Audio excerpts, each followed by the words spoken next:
Today, we will be talking about Mathematics 10, Quarter 1, Week 6. Competency, Factors, Polynomials, Objectives. Number 1, determine the different ways in factoring polynomial of certain degree. Number 2, factor polynomials. And topic to be discussed, factoring polynomials. So the first thing that we should know is, what is factoring? Factoring is the process to determine what we multiplied to get the given quantity. So again, it's a process to determine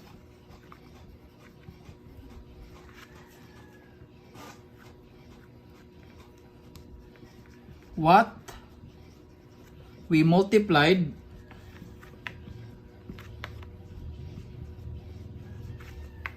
to get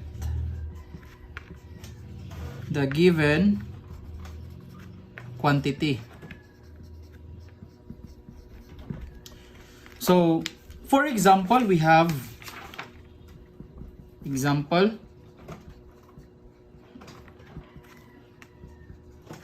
what are the factors of 12?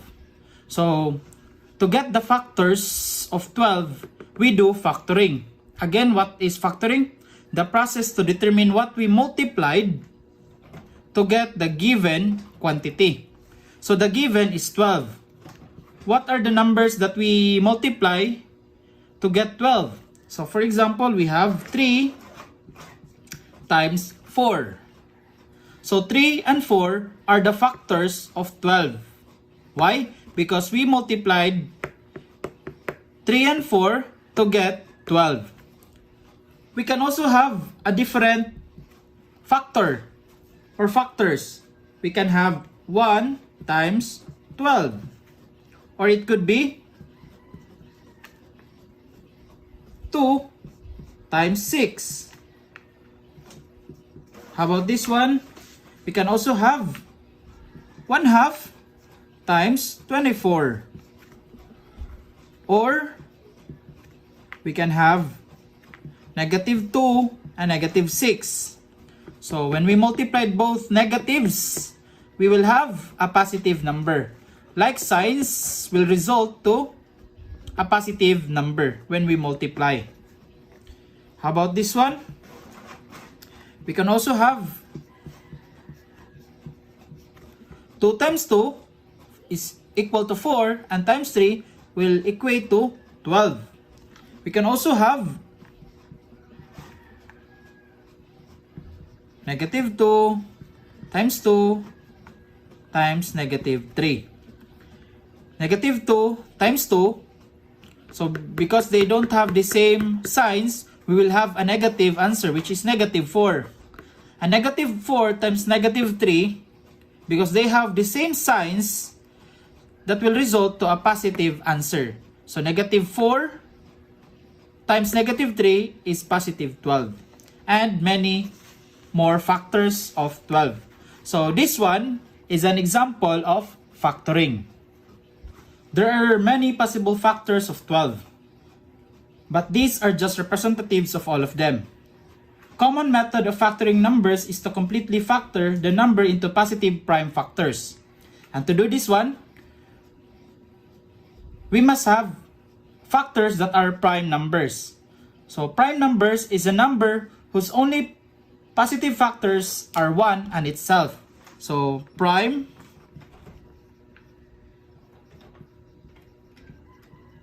numbers. The factors are 1 and itself. So for example, 3 and 4. So 3 is a prime number. Why? Because the factors of 3 is 3 and 1. How about 4? No, this one is not a prime number. Why? Because there are still other factors other than 1 and itself. So other than 4 and 1, we can also have 2 times 2. So 3 and 4 as factors of 12 can still be factored more. So 4 can be factored to 2 times 2. So from here, we will have this answer. So from 4, we factored 4 to 2 times 2. So this one is completely factored.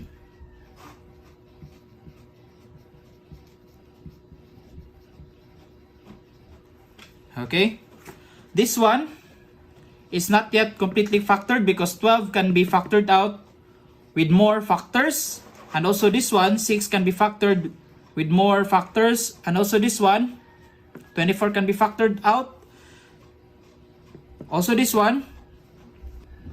Now, factoring polynomials is done in pretty much the same manner. We determine all the terms that were multiplied together to get the given polynomial. We then try to factor each of the terms we found in the first step. This continues until we simply can't factor anymore. When we can't do any more factoring, we will say that the polynomial is completely factored. There are different ways on factoring polynomials. The first way to factor out polynomials is through GCF, or the greatest common factor.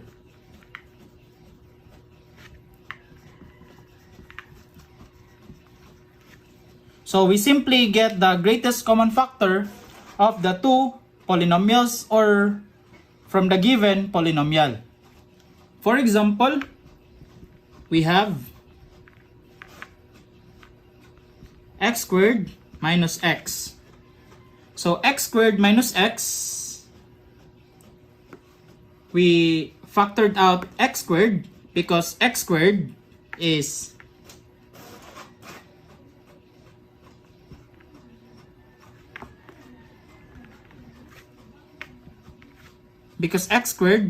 written as x times x, while negative x can be written as x times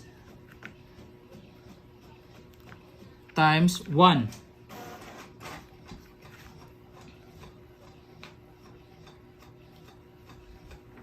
Now,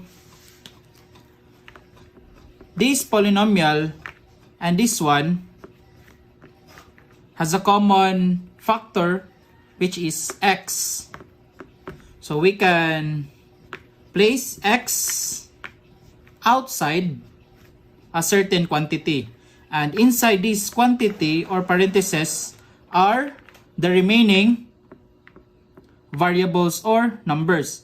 So here in this side we have the remaining x, while on this one we have the negative 1. So the factor of x squared minus x is x times x minus 1. So let's have another example. How about 20x plus 5? So first, the same thing. We factored out 20x. So 20x and also 5. And they should have a common factor. 20 and 5.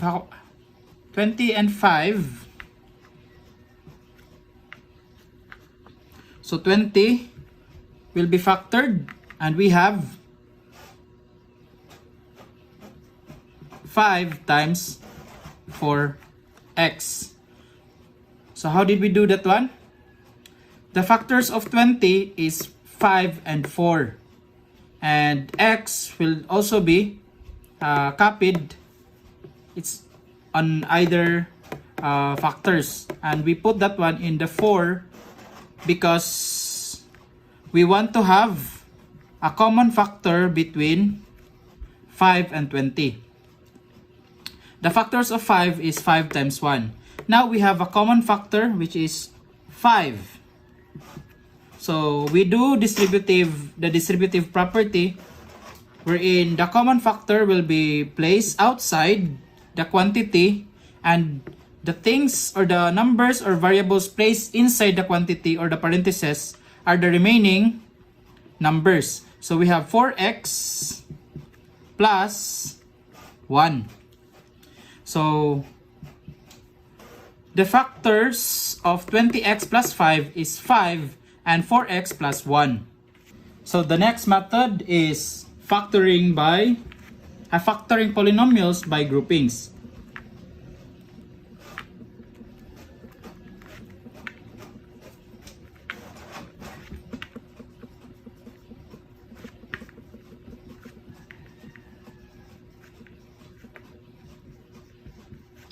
So here, we factor out the polynomials by grouping. How should we group it? By using parentheses. So for example,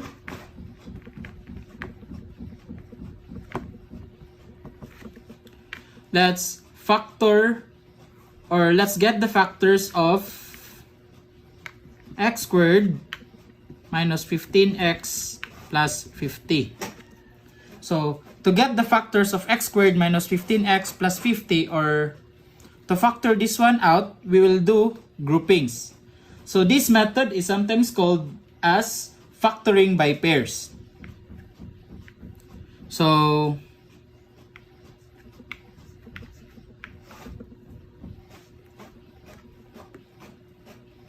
x squared can be factored out. So we will factor out this one and this one. X squared can be factored out, and we have x times x. So x times x is x squared. So we have x and x. So we place one x here, and we place another x on the other pair. Next, let's factor out 50.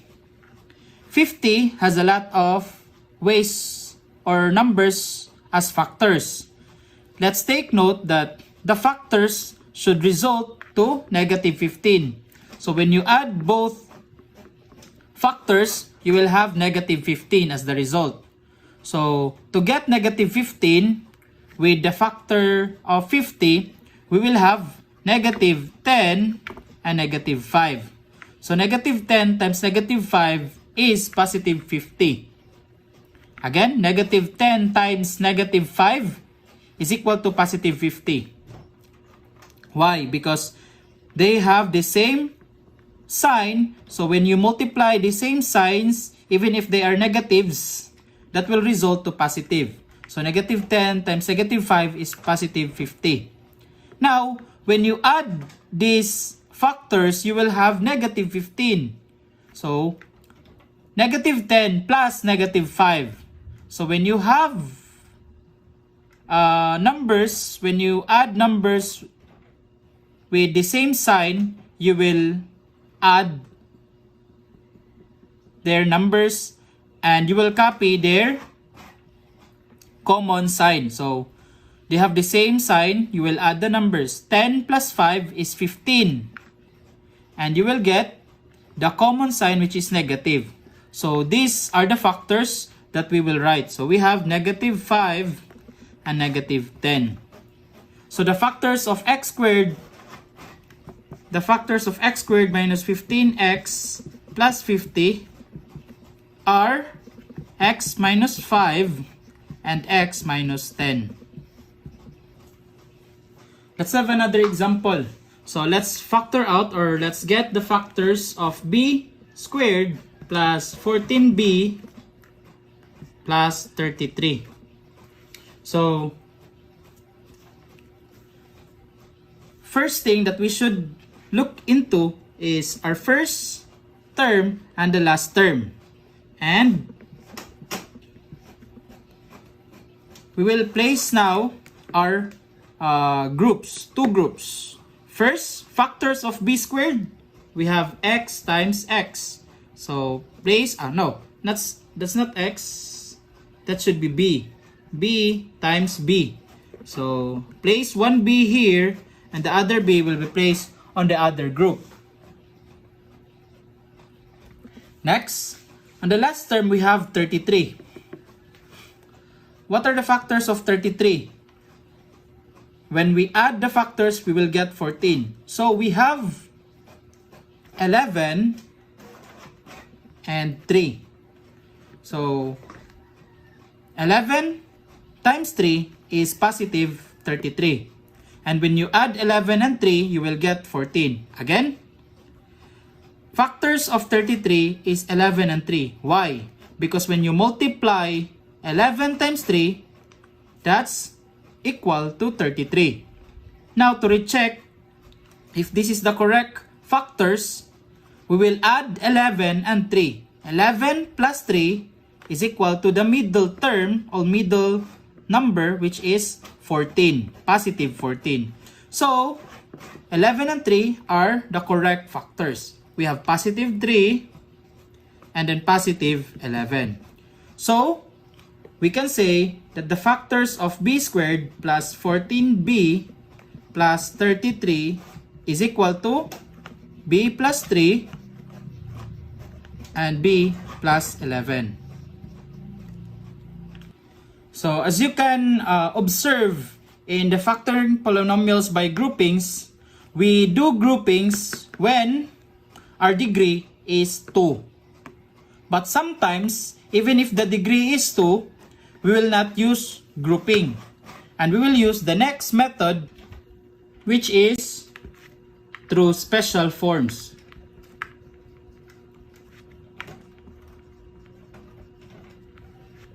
So, this way of factoring polynomials was discussed during your grade 8 class. But let's try to review some of the special forms in factoring polynomials. So,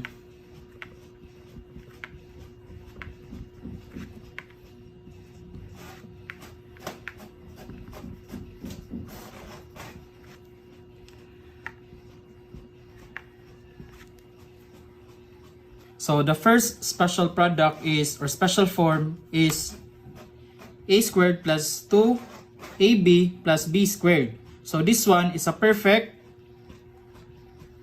square trinomial. Perfect square. So it is a perfect square because the first term and the last term are perfect squares. And trinomial because we have 3 terms. 1, 2, 3. So if we have a given that is a perfect square trinomial, then its factor is in this form. Example, we have 9x squared plus 24x plus 16. So when we factor this one out, we will have this pattern. We have a plus b squared. So the first term will be factored out, and that is 3x. So the factors of 9x squared is 3x times 3x. 3 times 3 is 9, x times x is x squared. So we have 3x. Next, b. And b comes from the third term. The third term is 16. The factors of 16 are 4 times 4. So 4 times 4, we will just copy 4. I mean positive 4. And then, don't forget the exponent 2. So the factor of this perfect square trinomial is 3x plus 4. I mean, the square of 3x plus 4. So next one is, if the middle term of the trinomial or perfect square trinomial is a negative, just like this one,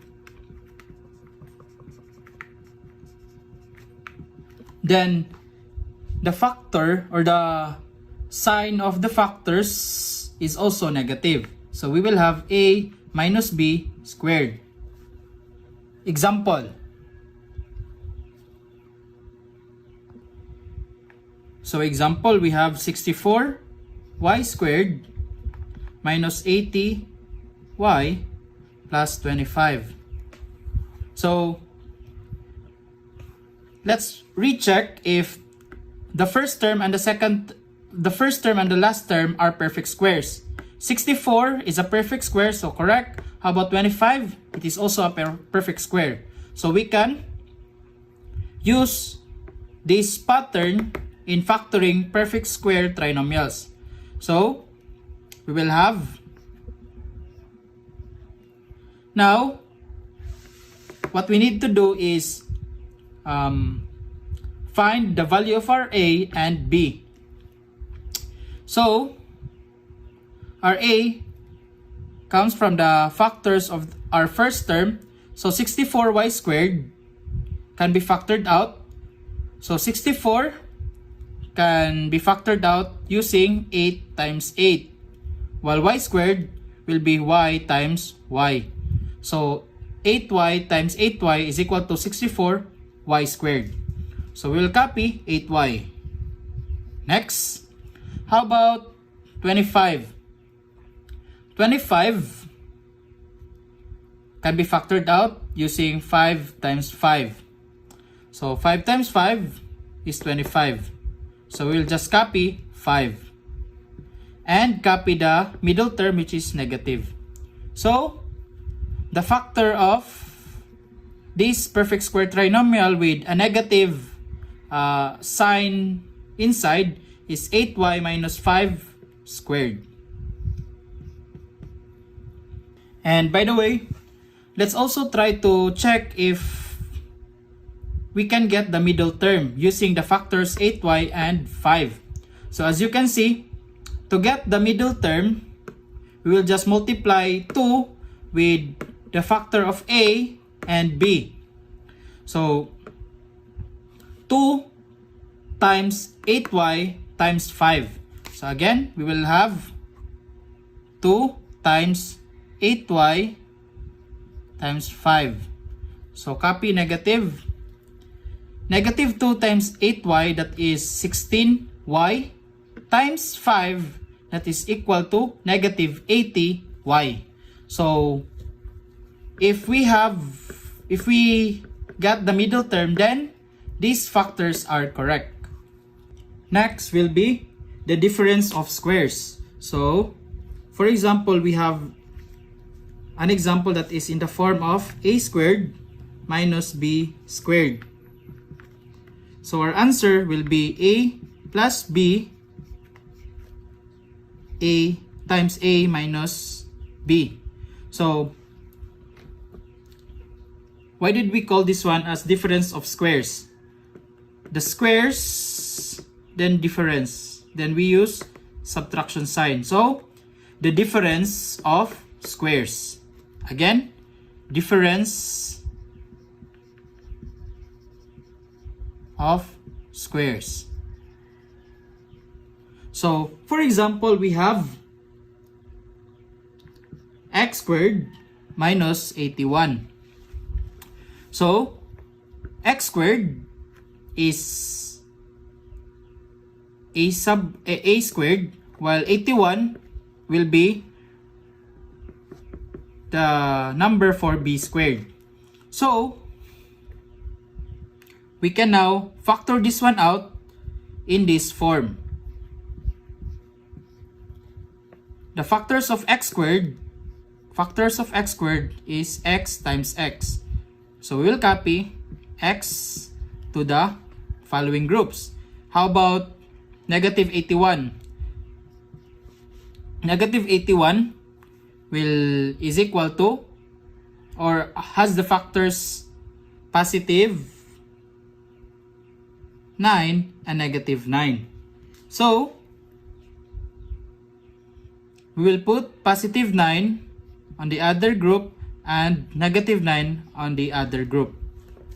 Again, how did we get 9 and negative 9? We find, or we look for the factors of negative 81. And we have 9 minus 9. 9 and negative 9.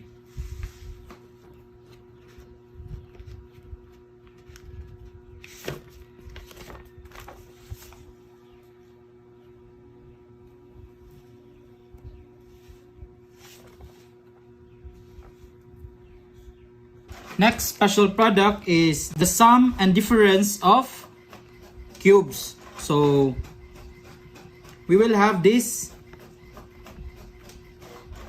polynomials in the form of a cube plus b cube and a cube minus b cube. So these are the forms of our special products, namely the sum of cubes and the difference of cubes. So we will have, if we have the sum of cubes, the format of our factors will be a plus b times the quantity of a squared minus a b plus b squared. And for the difference of cubes, we will have a minus b and a squared plus ab plus b squared. As you can see, if we have the sum of cubes, the first factor is positive and the middle term of the next factor is negative. If we have a difference of cubes, the first factor will be negative, the same with the given, but the middle term of our next factor will be positive. So let's have some examples under the sum and difference of cubes. So for the examples, we have x cubed plus 64. So because we have plus sign here in the middle term, then it means we have the sum of cubes. So we will be having this format. Copy that one. So positive and then negative and then positive. So we have first, what are the factors of x cubed? The factors of x cubed is x and x squared. So we will copy x in the first group or first factor, and then x cubed will be placed on the next factor. How about for 64? 64 is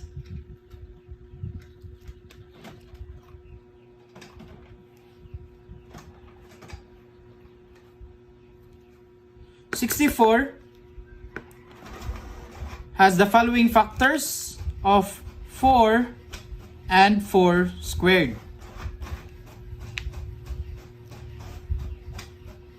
So 4 will be placed here on the first factor, while 4 squared will also place here, or 4 squared is equal to 16. Again, 4 squared is equal to 16. Now for the middle term, as you can see, middle term is negative AB. So our A here is x, while our B here is 4. So negative, we will multiply negative x times 4. And that will result to the middle term, which is negative 4x. Negative 4x. Now we have the next example, which is x cubed minus 1000.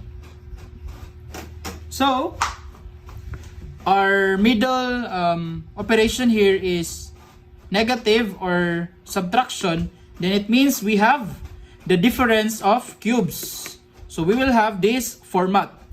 So copy that one, which is negative ang sign. Next, we have positive and positive, positive and positive. So what are the factors of x cubed? Factors of x cubed is x times x squared. So copy x on the first factor, and then x squared will be on the next factor. How about for negative 1,000? 1,000 has the following factors as 10 times 10 times 10. So 10 times 10 times 10. So we have that one as 10 squared. So place 10 in the first factor, and then 10 squared will be on the next factor. Because 10 squared is 100, we place here 100. Next, for the middle term, as you can see, that is positive a times b. So our a here is x, while our b here is negative 10. So, I mean 10, not negative 10. So we have x times 10. X times 10 is equal to 10x. So our middle term here is 10x. So these are our factors. We have x minus 10 and x squared plus 10x plus 100. Now we have the last method, which is factoring polynomials with degree greater than 2. So factoring polynomials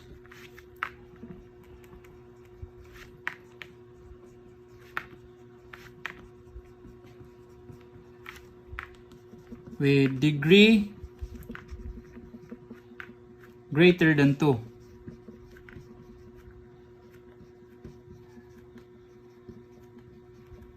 So their exponents might be 3, 4, 5, and so on and so forth.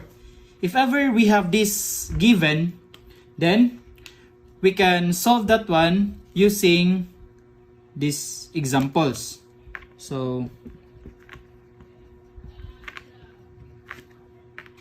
first example, give the factored form of 3x raised to the power of 4 minus 3x cubed minus 36x squared.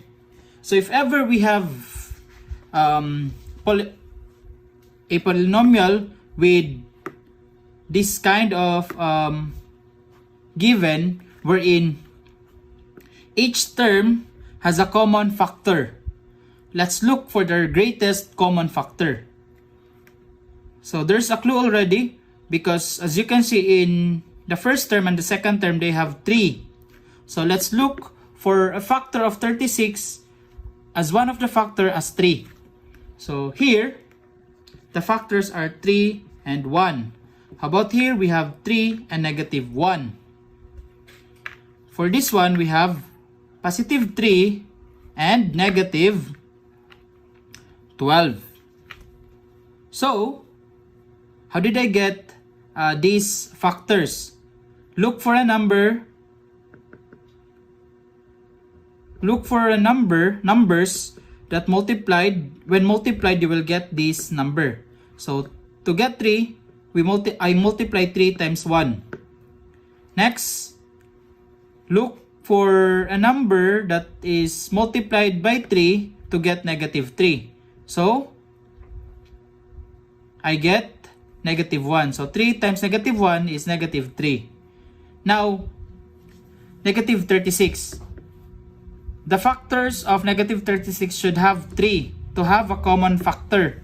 So, to get negative 12, I divide negative 36 with 3. So, I get negative 12. So, to check 3 times negative 12, I get negative 36.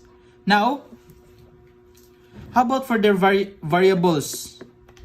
Their common variable is x squared, or their smallest degree is x raised to the power of 2. So their common factors is x raised to the power of 2. So, how to check that one? The factors of this x squared is x squared times 1. So, how about for x cubed? X cubed has the following factors of x squared times x. While for x raised to the power of 4, you have x squared times x squared. How did I get that 1? So, x cubed will have x squared and x. Why? Because you will just add their exponent, 2 plus 1. As you can see, x has no number above. So it means its exponent is 1. So 1 plus 2 is 3. How about for x raised to the power of 4? Add the exponent. 2 plus 2 is 4. So their common factor is x squared. And for the numerical coefficient, the common factor is 3. So, we will write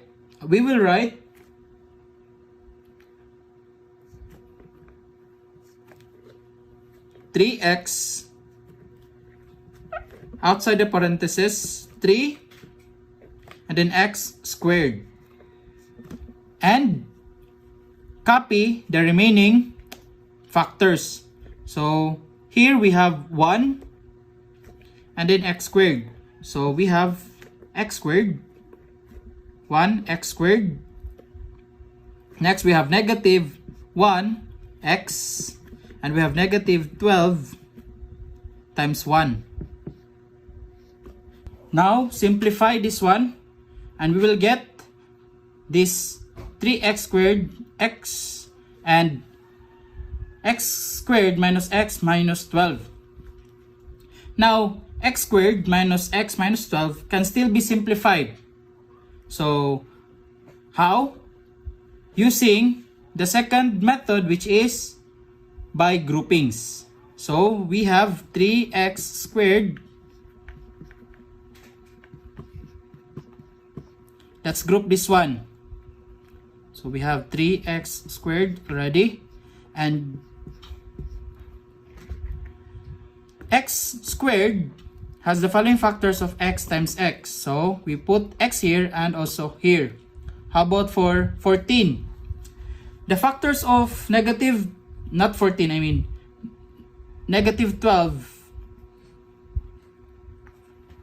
are 4 and negative 4 and 3. So, negative 12 has the factors negative 4 and 3 and other factors. But I choose negative 4 and 3 because I need to get negative 1 when I add the factors. So, when I add the factors, I should get the middle term, which is negative 1. Let's try to check. Negative 4 plus 3 is equal to negative 1. So, correct. So, I put negative 4 here and positive 3 on the next factor. So, the final factors are 3x squared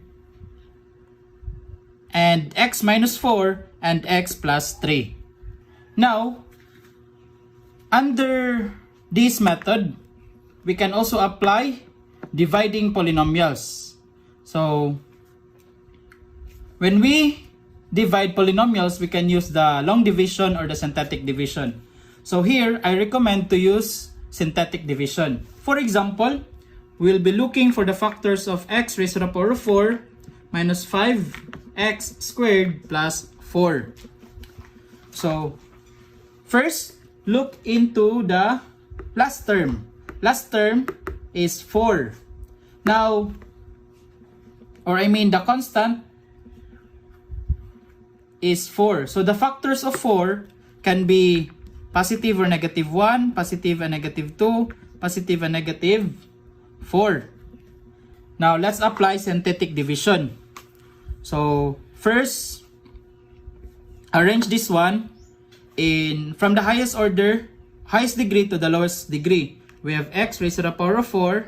Next, the variable with x raised to the power of 3 is none. So, we will have that one as x plus 0x raised to the power of 3. Next, we have negative 5x raised to the power of 2. As you can see, the exponent is decreasing. Lastly, we will have plus x raised to the power of 1. So, as you can see in the given, there is no x raised to the power of 1. So, its numerical coefficient is 0. And lastly is the constant, which is 4. Next is write the numerical coefficients. So here, the numerical coefficient is 1. How about here? We have 0. Next, we have negative 5. Next, we have 0. And we have 4. Next, write the divisor here. The divisor comes from the following factors. So, through trial and error, we will start with positive 1. Next,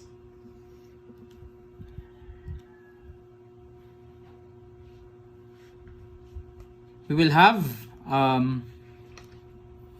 the first method in synthetic division is we will bring down the first numerical coefficient, which is 1. Next, divisor times 1. 1 times 1 is 1. Place that 1 on the next number. 0 plus 1 is 1. Next, 1 times 1 is again 1. Negative 5 plus 1 is negative 4. Next, 1 times negative 4 is equal to negative 4. So, if you have some questions how I get negative 4 here when I add negative 5 and 1, please try to watch my video on Mathematics 7, which is the operations of integers. So how I add, subtract, multiply, and divide positive and negative integers. Next, let's continue. 0 plus negative 4 is negative 4. And 1 times negative 4 is 4. Negative 4. And 4 minus 4, 4 plus negative 4 is 0. So, the result will be 1, which will have x raised to the power of 3, and then plus 1, x raised to the power of 2, minus 4, x raised to the power of 1, and then minus 4. Now, from this given, if we can still factor this one out, so if we have the remainder as 0, then this one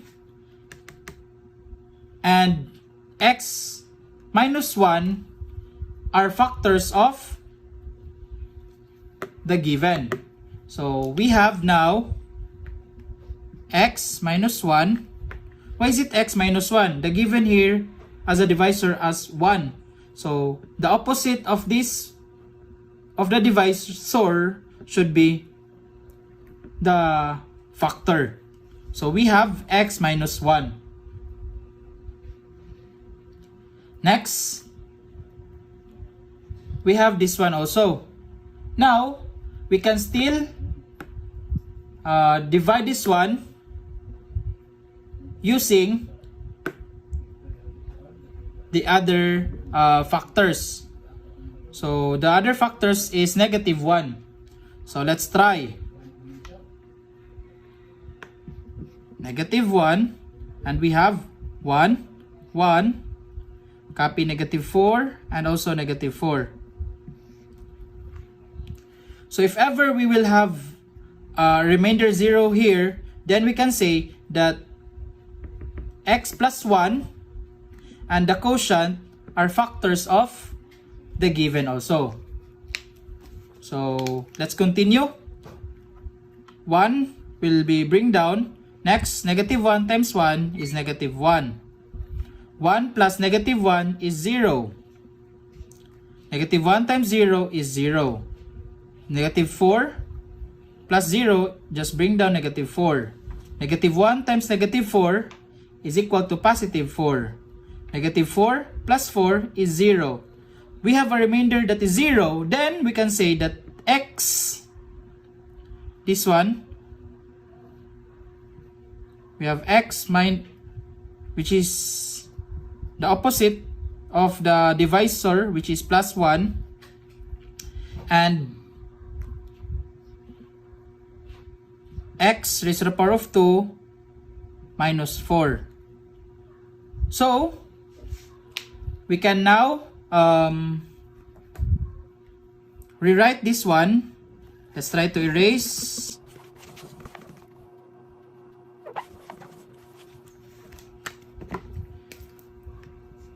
X minus 1, the first factor that we got. Next is this factor, which can still be factored out, which we have solved earlier, and the factors are x plus 1 and x squared minus 4. X squared minus 4.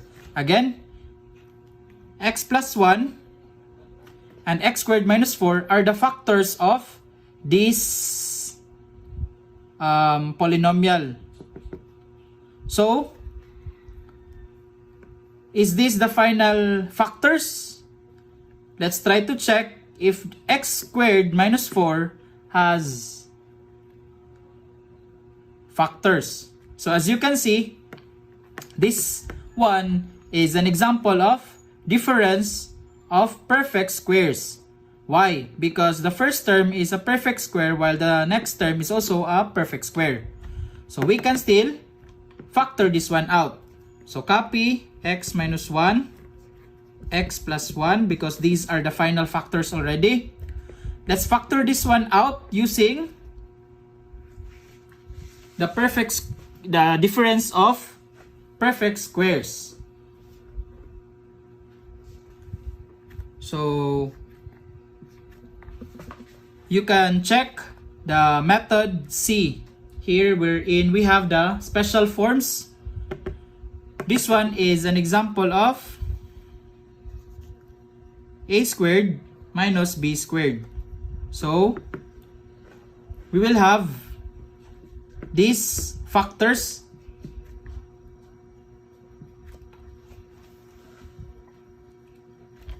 X squared has the factors of x times x, while 4 has the following factors. Negative 4 has the following factors of 2 and negative 2. So we will write 2 here and we'll write negative 2 on the next factor.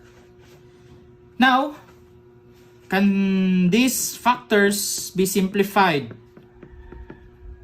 None. So these factors are the final factors of x raised to the power of 4 minus 5x squared plus 4. So that's it, everyone. I hope you've learned something from this video tutorial. If you have some questions, you can comment it down below and I'll try to answer that one as soon as possible. So see you on my next video tutorial. Bye bye.